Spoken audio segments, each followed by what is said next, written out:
What's going on, everybody? Welcome to Cafe and Views. Today we went to Sweet Beverly and we got ourselves the matcha. Let's talk about the actual coffee shop. So when you first get here, it's in a Beverly Gardens park. So it's pretty much like an attraction. They get you here to be able to sightsee and to be able to go to a restaurant and enjoy yourself a nice coffee and also get yourself a meal. As you can see behind me, there's a lot of different natures and waterfalls and water fountains that you can see and check out. There's also a Beverly sign to the left of me that a lot of people actually go to as well. The menu is also kind of extensive. There's a lot of different coffee options that you can get. There's also snacks you can get and also full-on meals. You can get burgers, wraps, crepes.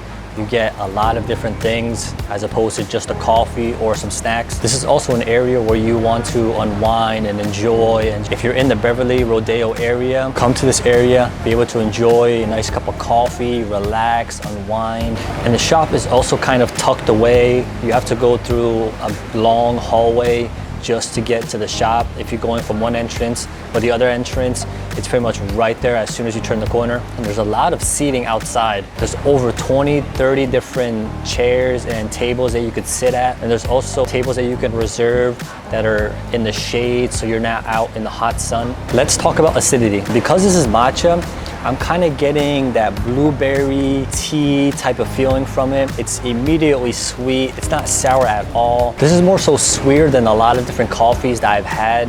Matcha always gives off that sweet feeling. It's not sour at any point from the beginning to the end. It's sweet all throughout. Because this coffee is a matcha latte, not too much ingredients went into making this coffee. It's just a simple espresso with milk and then matcha added on top of it. But it is giving me kind of a strong foamy vibe to it as well. It's mellow, it's tame, it's not sharp at all. It doesn't punch you in the face, but it is lively as well. When you're drinking this, the milk and the matcha both combine with each other to provide that nice, calming, relaxing type of drink, type of coffee that you're able to enjoy in the Beverly Hills garden. For acidity, I'm gonna put this at a 3 out of 5. Again, anything that I can get from this coffee is just straight up matcha. I'm not getting any espresso, I'm not getting any milk. It's just 100% matcha aroma, but it is giving that nice, calming, sweet smell to it. It's especially nice because I'm in the garden and there's water and there's nature and it's a nice day out. So matcha is the perfect aroma for this exact moment. It's definitely giving your nose an experience. It's definitely enhancing your mood. The aroma is real pleasant. It is attracting me for more. It is the type of smell that if you were to put a pie on a windowsill, it would attract people from miles away. It's not to that exact degree, but it is that type of experience. It is equivalent to a nice apple pie or blueberry pie that your grandma would make on the weekends and you would wake up to a nice, pleasant aroma. This is exactly what it's doing. Since it's matcha, I am getting like a flowery, earthy type of aroma to it. It is bringing me back to like a nature vibe, and it's perfect because of the area that I'm in. The aroma and the place are going hand in hand and kind of combining to provide an overall great experience. And you don't need to lean pretty close to smell the coffee. You can get the good amount of smell just from a good arm's length away. It's that powerful.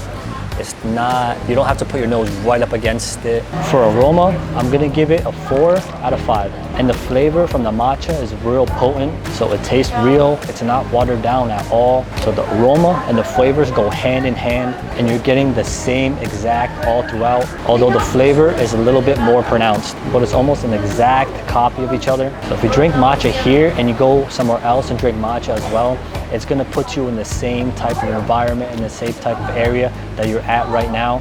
So it's all in all, it's gonna bring you back to Sweet Beverly, no matter what matcha you drink after you drink the matcha from Sweet Beverly. It's also gonna make you feel a little bit more bougie and upscale because you're in this kind of area, because you're able to enjoy the overall atmosphere and the coffee. For flavor, I'm gonna give it a 3.5 out of 5. Next up is gonna be body. The consistency is more on the soda side. but it is on the higher side of soda because of the frothy milk and because that the milk is adding to the matcha and overall providing a higher texture and feel in your mouth. It does feel on the airy side of a soda. It's like it floats in your mouth and just stays in that airspace for a short period of time, and you are able to taste the full ingredients in this coffee. You are able to taste the matcha was about like 90%, and then probably maybe 7% is the milk, and then 3% is the espresso. So you're not really getting that espresso feel in your mouth. But the weight is not there because it's airy, but it's that perfect amount of air that fills your mouth. So if you take a small sip, you're able to encompass your whole mouth just because it's so airy, but there's no texture there. It's not gonna coat your taste buds. It's not gonna leave a mark. It puts you on a good trail because of the matcha. For body, I'm gonna put this at about a 2.5 out of 5. Next up is gonna be sweetness. So again, because it's matcha, it's gonna be on the more sweeter side of the spectrum, but it's not caramel sweet like I've always mentioned. It's that perfect amount of nice sweetness that can start your day off right, that can put you in a good mood when you're in a nice area. The sweetness fits in that right, perfect point. Matcha has always been that perfect sweet spot for me. Any other kind of ingredient was more on the higher side of the sweetness, but this is one of the few moments that it's actually like right in the middle. For sweetness, I'm gonna put this at a 4 out of 5. So next up is gonna be aftertaste. It is hugging your mouth.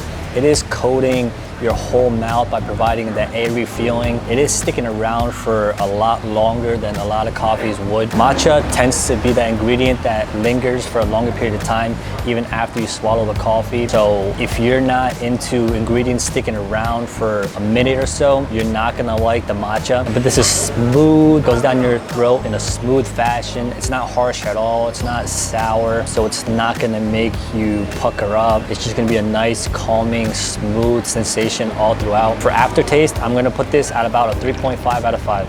Next up is gonna be complexity.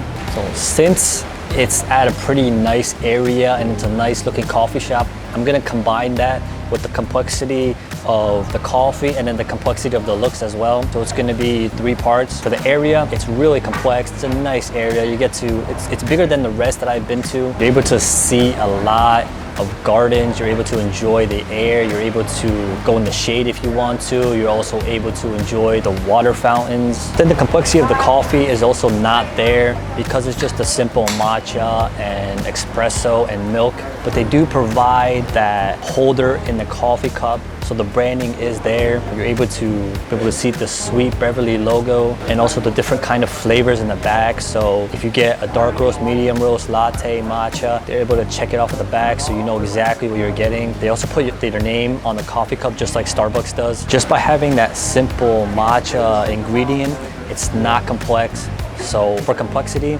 I'm gonna put this coffee at about a 2.5 out of 5. Next up is gonna be balance. This coffee does a really great job at balancing itself out, but because the matcha is so prominent that it's kind of countering the milk and espresso, but nothing in the coffee is changing it. It's maintaining that nice matcha flavor all throughout. So it's staying consistent from the beginning to the end. There's no flavors, there's no texture, consistency that's kind of peeking its head in from anywhere throughout the process. It's not becoming sour to sweet or sweet to sour. It's still maintaining that nice sweetness from the beginning to the end, even with the ice melting at the bottom. For balance, I'm gonna put this at about a 4 out of 5. Next up is gonna be forgiveness. The coffee really doesn't deserve any forgiveness because it's that simple matcha flavor. There's nothing in this coffee that really deserves that forgiveness category. Well, the coffee kind of does its job for what it is. It doesn't do anything extra that it doesn't need to. I'm impressed from the beginning to the end of this coffee.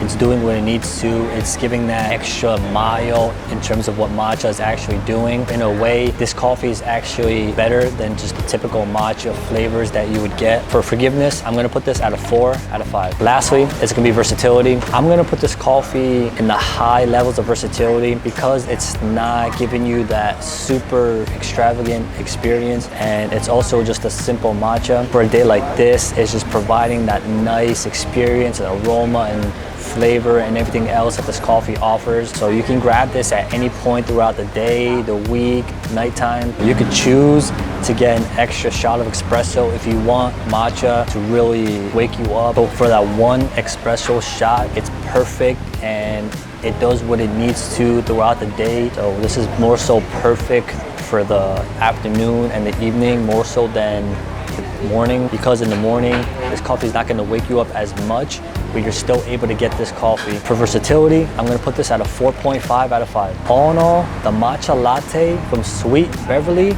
got a 35.5 out of 50, or a 71% out of 100. Thank you so much for watching Cafe and Views, where we went to Sweet Beverly and we got their matcha latte. This is one of the higher scores that I've given to the simple coffees. So make sure you come to Sweet Beverly and you try out not only their matcha latte, but their other coffees, and also try out their foods and their snacks, and just relax in the Beverly Gardens next to Rodeo. Peace.